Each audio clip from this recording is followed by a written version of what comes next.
Welcome to the 1 Minute Apologist. 1 Minute Apologist. If you had 1 minute to be able to unpack for the audience, We interview the world's leading apologists to provide credible answers to curious questions. were first century Christians delivered from suffering always?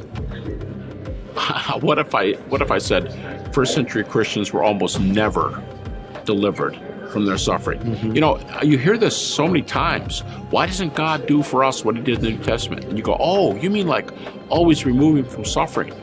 Yeah. You go, how about he almost never removes them from the suffering? And I did this one time, and I had a lady raise her hand, and she goes, well, how about the Philippian jailer? Paul and Silas were in prison, and they pray, and the next thing you know, the prison pops open, they catch the jailer before he kills himself, and he and his whole family come to the Lord. Yeah, what about that? And I said, I'll go, excuse me, did that happen before or after he and Silas were whipped?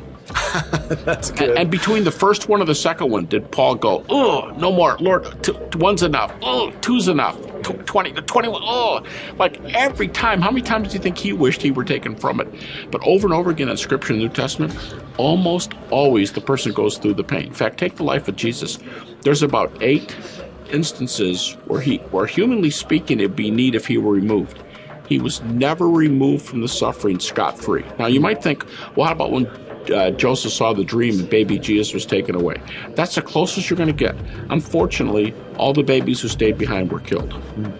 So there's no example of being taken totally away. And that's the only one where Jesus escaped. I mean, Jesus still had the temptation. Jesus still had the cross. Jesus still had being rejected by his family. He still had the temptation where God didn't go, oh, yeah, well, let's just whip Satan and get out of here in 2 days. He's there for 40 days going through it. So it seems to me the New Testament message repeatedly is that Christians grow stronger, Christians go through things, God removes us at the appropriate moment, and we should be prepared for that, and we should look for opportunities to grow.